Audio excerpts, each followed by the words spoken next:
스펄전 설교 묵상.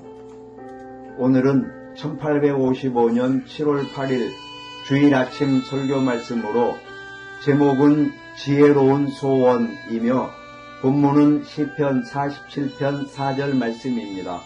우리를 위하여 기업을 택하시나니. 저는 성경에서 그리스도를 발견할 때마다 기쁨을 느낍니다. 성경 전체는 그리스도라는 사람 아이를 쌓는 강보이며 우리는 그분의 위격이나 본질, 직분에서 볼 수 있도록 베일을 걷어올리는 즐거운 의무를 가지고 있습니다. 바로 이 성경 구절은 예수 그리스도에 관한 말씀입니다. 지혜와 지식의 모든 보화가 그분 안에 거하며 그분이야말로 우리의 운명을 정하시고 우리의 몫을 선택하시는 예정의 머리로 선택되신 위대한 분이십니다. 사랑하는 형제자매 여러분, 우리의 구주께서 우리를 위해 선택하신다는 이 위대한 사실에 우리는 기뻐할 수 있습니다. 만약 우리가 옛 이스라엘처럼 왕을 선출하기 위해 한자리에 모인다면 우리는 즉시 그리스도께서 우리의 왕이자 섭리의 통치자가 되시기를 택할 것입니다. 우리는 그분께서 우리를 구속하시고 우리를 속량하셨으며 우리를 사랑하셨기 때문에 그분께서 우리의 기업을 택하실 것입니다. 라고 말할 것입니다.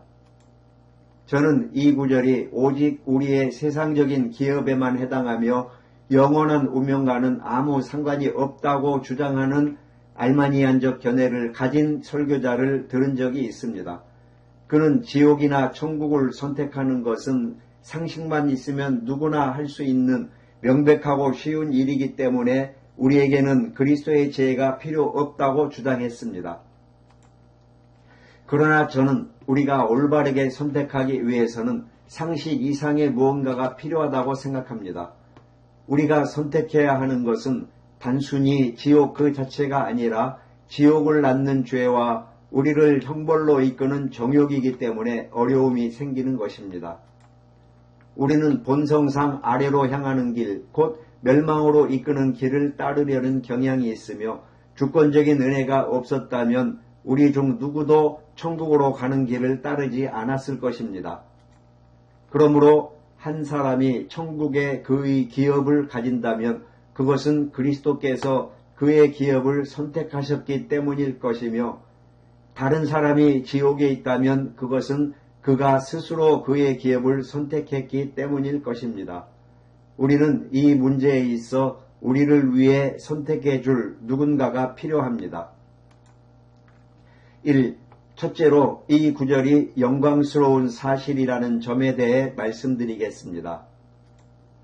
하나님께서 당신의 백성을 위해 기업을 택하신다는 것은 위대한 진리이며 이는 하나님의 종들에게 주어진 매우 높은 영광입니다. 하나님께서는 세상 사람에게는 쭉정이를 주시지만 그리스도인에게는 가장 좋은 몫을 선택해 주십니다. 첫째, 우리는 우리가 이 세상에 오게 된 수단에 있어서 하나님의 주권적인 섭리와 정하심을 인정해야 합니다. 우리는 부모, 태어난 곳, 친구를 선택하는데 아무런 힘도 없었습니다. 저를 경건한 어머니에게서 태어나게 하신 것은 하나님의 섭리였지 제가 무지 속에 갇히거나 범죄의 사슬 속에서 양육되도록 내버려 두신 것이 아닙니다. 우리의 부모가 누구였든지 간에 그것은 하나님의 작정에 따른 것이었습니다. 우리의 신체와 기질에 있어서도 하나님의 행하심이 있습니다. 우리가 온전한 팔다리를 가지고 있든 아니면 타고난 기질이 온순하든 까다롭든 간에 우리는 이것을 하나님께로부터 받은 것입니다. 우리의 존재의 시작이 완전히 그분의 손에 달려 있다면 우리의 미래에도 그분의 통제가 있어야 한다는 것은 이성적으로 보입니다. 둘째, 우리 삶에는 하나님께서 우리의 기업을 정말로 택하셨음을 분명히 볼 수 있었던 순간들이 있었습니다. 젊은 시절에 특정한 직업을 택하려고 했으나 불행이 닥쳐 다른 위치에 놓이게 되었을 때 혹은 사업의 파산이나 의지했던 친구들의 죽음과 같은 섭리의 타격으로 인해 우리는 원치 않았지만 현재의 직업이나 상황에 놓이게 되었습니다. 이 모든 것은 우리 자신의 선택이 아니라 하나님의 손이었습니다. 저의 경험은 이 사실을 증명하며 많은 신자의 경험 역시 자신이 걷는 것을 인도하는 것은 사람에게 있지 않다고 증언할 것입니다. 하나님께서는 모든 것을 자신의 선하신 뜻에 따라 주장하시고 명하시며 변화시키고 계십니다. 셋째, 성경의 위대한 성도들의 삶을 보면 하나님의 섭리가 너무나 분명하게 드러납니다. 요셉의 삶을 보십시오.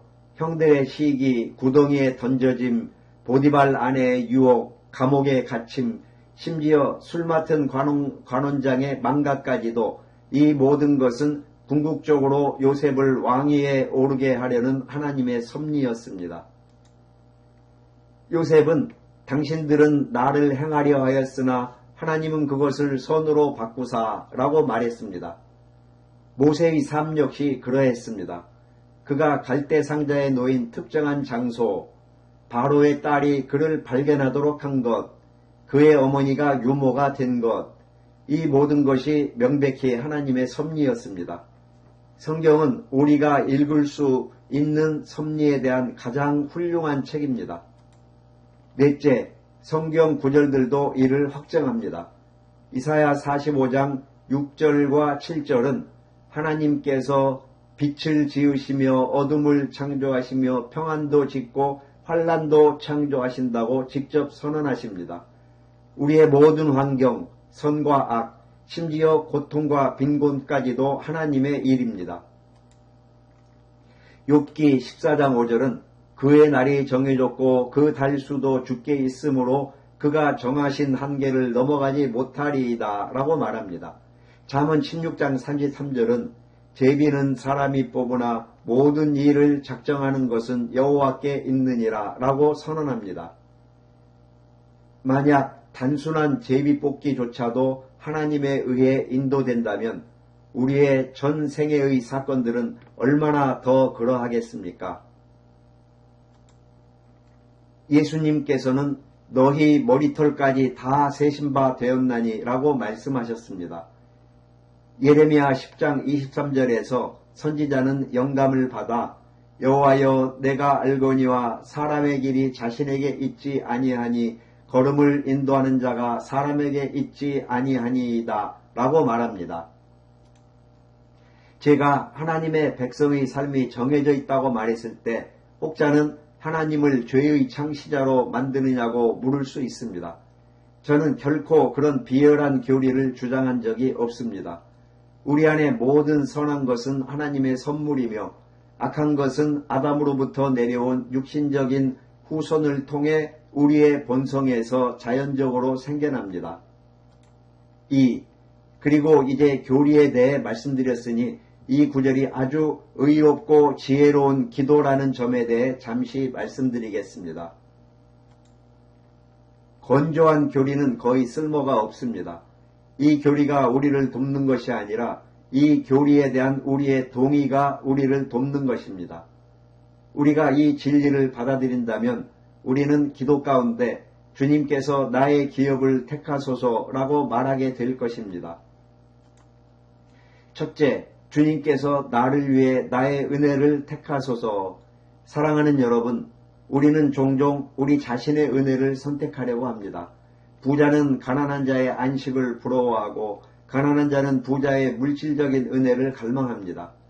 뛰어난 능력을 가진 자는 그 책임감에 지쳐 다른 사람의 편안한 삶을 부러워합니다.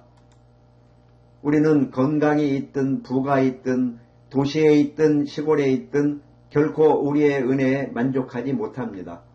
그러나 참된 그리스도인은 말해야 합니다.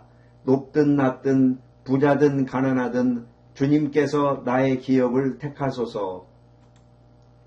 둘째, 우리는 우리의 직업의 선택을 하나님께 맡겨야 합니다. 저는 안식일에 설교단에 서는 대신 청중석에 앉아 설교를 들으며 영적으로 새롭게 되기를 바랐던 적도 있습니다. 주일학교 교사나 구역 방문자, 혹은 전도지를 배포하는 사역자들 역시 우리의 일이 가장 어렵다고 생각하며 다른 봉사를 택하고 싶어 합니다. 그러나 우리는 주님께서 나의 기업을 택하소서라고 말하며 우리의 고용을 하나님께 맡겨야 합니다.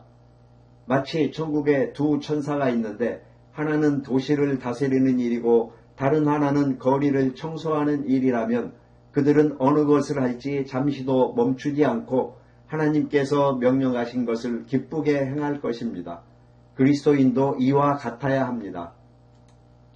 셋째, 우리가 선택하고 싶어하는 것은 우리의 십자가입니다. 우리는 모두 시련을 싫어하며 다른 사람의 고난이 우리 자신의 고난보다 가볍다고 생각합니다. 우리는 가족의 문제 대신 사업상의 어려움을 택하고 싶어할 수도 있습니다. 그러나 사랑하는 여러분, 우리의 은혜, 우리의 직업, 우리의 고난에 관하여 주님께서 나의 기업을 택하소서라고 말씀하십시오. 발버둥 치고 몸부림치는 사람은 가라앉지만 모든 것을 포기하고 가만히 있는 사람은 잔잔하고 행복하게 떠다니듯이 우리는 섭리의 흐름에 몸을 맡겨야 합니다. 하나님께서는 우리의 필요를 아시고 가장 좋은 것을 주실 것입니다. 다윗이 주님께서 나의 기업을 택하실 것입니다 라고 고백할 수 있었던 것은 그가 하나님의 지혜에 대한 참된 경험을 가졌고 하나님을 신뢰하는 참된 믿음과 사랑을 가졌기 때문입니다.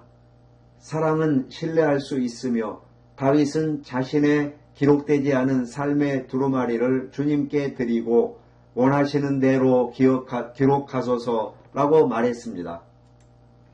우리가 이 기도를 항상 드린다면 이는 거룩한 평온을 가져다 줄 것이고 염려로부터 마음을 해방시켜 더 나은 그리스도인으로 살게 할 것입니다. 여러분은 때때로 순종하는 것은 나의 몫이고 공급하시는 것은 그분의 몫이다 라고 노래하지만 우리는 종종 그리스도의 사업에 간섭하고 우리 자신의 순종은 방치합니다.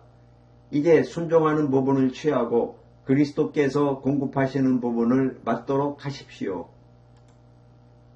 의심하고 두려워하는 형제자매 여러분, 와서 아버지의 창고를 보십시오. 그분께서 참새까지 기억하신다면 어찌 그분의 가난한 자녀 중 가장 작은 자라도 잊으시겠습니까? 내 짐을 여호와께 맡기라. 그가 너를 붙드시고 의인의 요동함을 영원히 허락하지 아니하시리로다. 마지막으로 이 모인 사람들 중 하나님께 낯선 자들이 있습니다. 교회 안에는 다른 사람들과 똑같이 경건해 보이는 낯선 자들이 앉아 있습니다. 그들은 하나님의 자녀도 택함받은 자도 하나님의 상속자도 아닙니다. 제가 여러분의 외적인 모습 아래 숨겨진 모습을 탐지할 수 없고 하나님의 백성도 여러분을 찾아내지 못할지라도 음울한 지배경사인 죽음이 다가오고 있습니다. 죽음이 여러분을 발견할 것입니다. 여러분이 그리스도의 집 안에서 낯선 자였음이 드러날 때 그분의 질문에 주여 주여 우리가 주 앞에서 먹고 마셨으며 주의 거리에서 가르치지 않았나이까 라고 부르짖을지라도 그분께서 내가 너희를 도무지 알지 못한다 라고 말씀하실 때 여러분의 몫은 어떠하겠습니까?